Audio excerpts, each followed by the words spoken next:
മോദി യുഗത്തിൽ ഭാരതത്തിന്റെ സാമ്പത്തിക രംഗം വൻ കുതിപ്പിലെന്ന CNN റിപ്പോർട്ട്. സാമ്പത്തിക രംഗത്ത് ചൈനയ്ക്ക് നരേന്ദ്ര ഭാരതം വെല്ലുവിളിയാകും.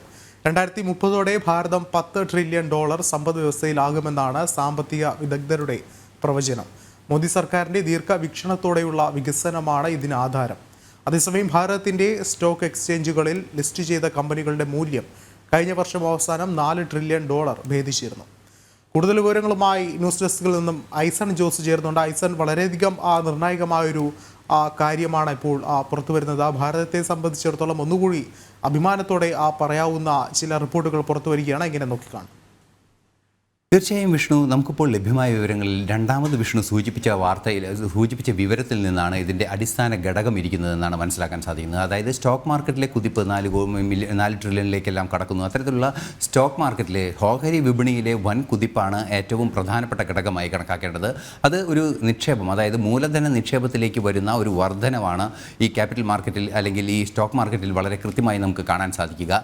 ഈ സ്റ്റോക്ക് മാർക്കറ്റിൽ ഉണ്ടാകുന്ന വർധനവ് സ്വാഭാവികമായും നിക്ഷേപം വർദ്ധിക്കുന്നതിനുള്ള സാഹചര്യമാണ് ഒരുക്കുന്നത്. ഇക്കഴിഞ്ഞ ദിവസം നിർമ്മല സീതാരാമൻ്റെ ഇടക്കാല ബജറ്റിൽ തന്നെ വളരെ കൃത്യമായി പറയുകയും ചെയ്തു, capital investment and capital expenditure ആ ഇനത്തിലുള്ള വർധന ഉണ്ടാക്കുക എന്ന നീക്കം തന്നെയാണ് വളരെ കൃത്യമായി ഈ അടുത്ത ദിവസങ്ങളിലെല്ലാം നടന്നത്. അതിൻ്റെ പശ്ചാത്തലത്തിലാണ് ദേശീയപാത വികസനം, റെയിൽവേ വികസനം, എയർപോർട്ടുകളുടെ വികസനം.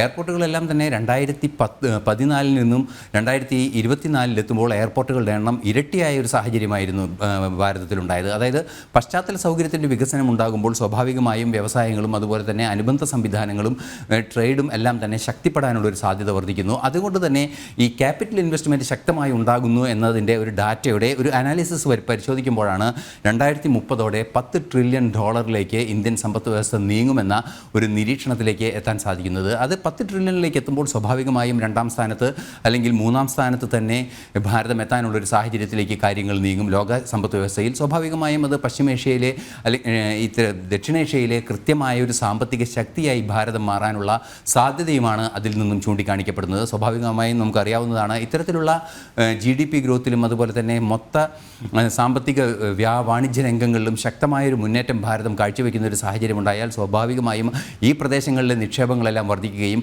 ആ ട്രേഡെല്ലാം തന്നെ ശക്തമാകുന്ന ഒരു കേന്ദ്രമായി മാറാനുള്ള സാധ്യതയും വർദ്ധിക്കുകയാണ് ചെയ്യുക. നമുക്കറിയാവുന്നതാണ്, വല്ലാർപാടം ട്രാൻസ്ഷിപ്മെൻറ്റ് പോലുള്ള വിശാലമായ തുറമുഖങ്ങളുടെ നെറ്റ്വർക്കുകൾ, എയർപോർട്ടുകളുടെ നെറ്റ്വർക്കുകൾ, റെയിൽ നെറ്റ്വർക്കുകൾ, അതുപോലെ തന്നെ ദേശീയപാതയുടെ വികസനം മുമ്പെങ്ങുമില്ലാത്ത അത്രയും വേഗതയിൽ ഹൈലി ആക്സലറേറ്റഡ് എന്നാണ് RBI എല്ലാം തന്നെ കണക്കാക്കിയത്. അതായത് 13 കിലോമീറ്റർ ആയിരുന്നു 2014 മുൻപ് ഏറ്റവും ഉയർന്ന ദേശീയപാത നിർമ്മാണ നിരക്ക് എങ്കിൽ ഇന്നത് 30 കിലോമീറ്ററിന് അടുത്തെത്തിയിരിക്കുന്നു.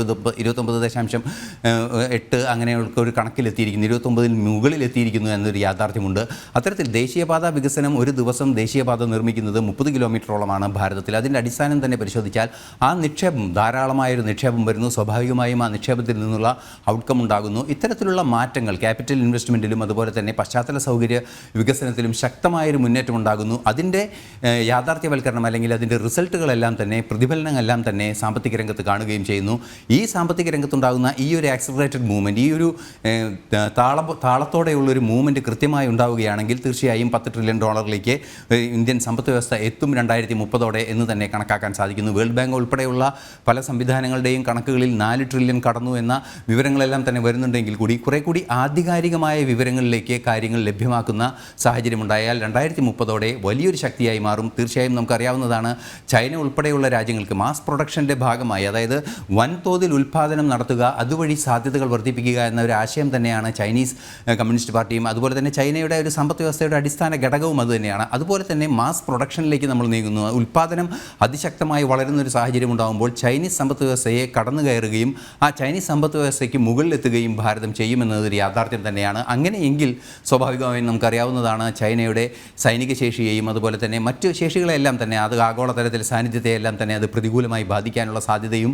ഉറപ്പാകാനുള്ള സാധ്യതയുമുണ്ട്. അതുകൊണ്ട് തന്നെ ഏഷ്യയിലെ ഏറ്റവും ശക്തമായ ഒരു സാമ്പത്തിക ശക്തിയായി ഭാരതം മാറും, ലോകത്തിലെ മികച്ച സാമ്പത്തിക ശക്തിയായി മാറുകയും ചെയ്യും. സ്വാഭാവികമായും ഈ ഒരു മാറ്റങ്ങൾ ഭാരതത്തിൻ്റെ ഓരോ നീക്കങ്ങളിലും ഓരോ രംഗങ്ങളിലും പ്രതിഫലിക്കുന്നു എന്നതാണ് നിലവിലെ വിവരങ്ങൾ അനുസരിച്ച് മനസ്സിലാക്കാൻ സാധിക്കുന്നത്. അതുകൊണ്ട് തന്നെ 2030 10 ട്രില്യണിലേക്ക് ഭാരതം എത്തും തന്നെ എന്ന് തന്നെയാണ് കണക്കാക്കപ്പെടുന്നത്. അതുതന്നെയാണ് ആത്മവിശ്വാസത്തോടെ ഇത്തരത്തിലുള്ള മാധ്യമങ്ങൾ തങ്ങളുടെ പരിശോധനകളിലൂടെയും വിശകലനങ്ങളിലൂടെയും വ്യക്തമാക്കുന്നത്. യെസ്, വ്യക്തമാണ്. മോദി യുഗത്തിൽ ഭാരതത്തിന്റെ സാമ്പത്തിക രംഗം വൻ കുതിപ്പിലെന്ന CNN റിപ്പോർട്ട് സാമ്പത്തിക രംഗത്ത് ചൈനയ്ക്ക് നരേന്ദ്ര ഭാരതം വെല്ലുവിളിയാകുമെന്നും പറയുന്നുണ്ട്. നിലവിൽ 2030 ഭാരതം $10 ട്രില്യൺ സമ്പദ് വ്യവസ്ഥയാകുമെന്നാണ് സാമ്പത്തിക വിദഗ്ധരുടെ പ്രവചനം ഉണ്ടാകുന്നത്. ഐസൺ ജോസാണ് വിശദമായ റിപ്പോർട്ടുകൾ പങ്കുവച്ചത്.